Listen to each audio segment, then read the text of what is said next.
Halo Sobat, apa kabar? Ketemu lagi di channel Naga. Di sini saya akan melanjutkan Kalen Donghua full spoiler. Tanpa lama-lama lagi kita tonton sampai habis. Mengikuti tekad dalam hati Xiaoyan, pergulatan di matanya menghilang. Dia menarik napas dalam-dalam saat pandangannya terfokus pada sayap tulang giok yang tergantung di depannya. Tinjunya perlahan mengencang saat ekspresi ganas muncul di wajahnya. Saya tidak percaya bahwa saya tidak bisa menangani sepasang sayap tulang. Xiaoyan dengan keras mengatupkan giginya. Dia memberi isyarat dengan tangannya dan sayap tulang giok itu jatuh. Akhirnya, mereka berhenti sekitar setengah kaki di depannya. Segel yang dibentuk oleh tangan Xiaoyan bergerak saat matanya sekali lagi melirik ke sayap tulang. Setelah itu, dia dengan lembut menutup matanya dan kekuatan spiritual yang kuat perlahan menyebar dari antara alisnya. Akhirnya, kekuatan spiritual berkumpul dan dengan hati-hati mengelilingi sayap tulang. Bang, suara rendah, dalam, teredam segera meledak dalam pikiran Xiaoyan saat kekuatan spiritualnya melakukan kontak dengan sayap tulang giok. Pikirannya kacau, dan dunia di depannya berubah drastis. Xiaoyan berada di dunia yang gelap, tanpa kehidupan apapun. Semangatnya melayang tinggi di langit. Dia mengerutkan kening saat pandangannya menyapu dunia mendung ini. Dia bergumam, apakah ini di dalam tulang sayap, di mana sisa auranya?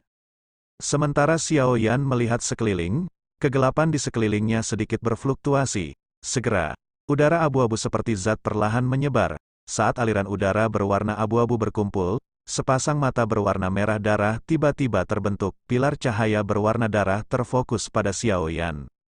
Roh Xiaoyan samar-samar mencium bau darah yang pekat ketika pilar cahaya berwarna darah muncul. Bau itu dipenuhi dengan kekerasan yang sulit disembunyikan. Emosi negatif ini sepertinya mempunyai kemampuan untuk menulari orang lain. Setelah bersentuhan dengannya, napas Xiaoyan menjadi kasar dan berat. Sungguh hal yang aneh, perubahan pada tubuh Xiaoyan tidak luput dari perhatiannya. Ekspresinya segera berubah saat dia buru-buru menenangkan pikirannya. Dia mengusir emosi negatif yang memenuhi tubuhnya dan menghindari tertular oleh udara abu-abu. Mengaum, raungan binatang yang menggetarkan jiwa tiba-tiba bergema dari aliran udara abu-abu yang meluas. Sementara Xiaoyan menstabilkan pikirannya, raungan itu dipenuhi dengan keganasan yang menyebabkan seseorang merasa ngeri. Mengikuti suara auman binatang itu, aliran udara berwarna abu-abu sepertinya telah menerima instruksi. Tiba-tiba ia melonjak menuju Xiaoyan dari segala arah.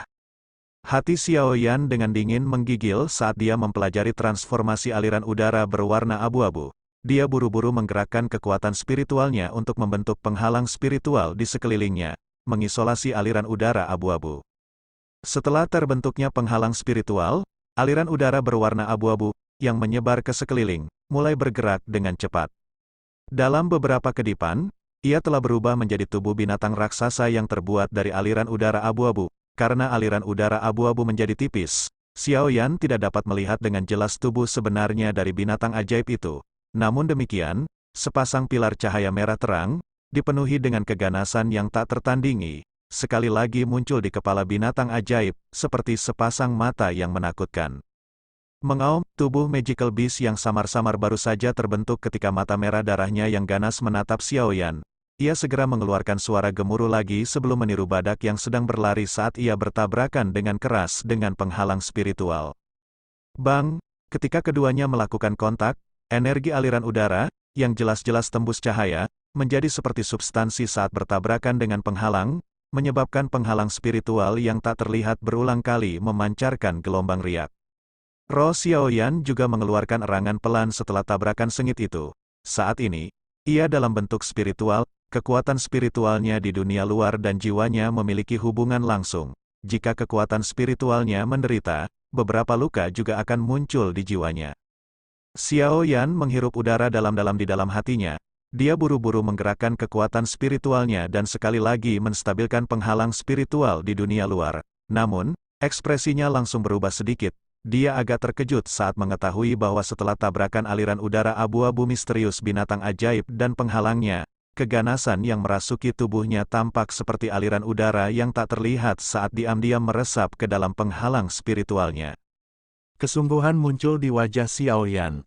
Dia dengan tegas menyebarkan benang kekuatan spiritual yang telah terkikis. Kemudian, dia dengan cepat mengeluarkan kekuatan spiritual baru dari tubuhnya dan membentuk penghalang untuk melindungi dirinya lagi. Lapisan penghalang spiritual baru saja muncul ketika tubuh ilusi binatang ajaib misterius, yang telah ditolak oleh penghalang spiritual sebelumnya, diaglomerasi kembali ke bentuk lain. Ia segera mengumpulkan kekuatannya seperti sebelumnya dan bertabrakan dengan keras dengan penghalang spiritual.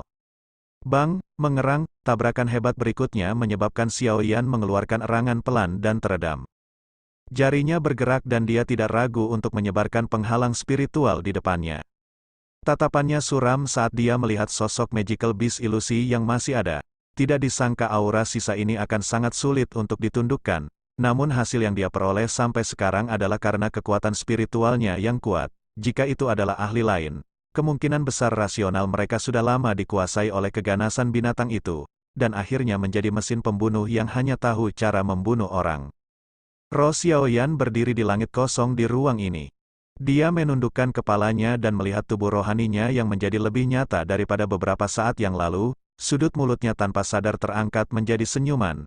Tidak disangka bahwa menyempurnakan sisa aura ini akan memberinya hadiah yang begitu melimpah. Setelah menyempurnakan aura sisa di dalam sayap tulang giok, bagian paling merepotkan dalam pembuatan 9 sayap terbang burung langit telah menghilang. Selanjutnya, dia hanya perlu mengikuti langkah-langkahnya dan berhasil.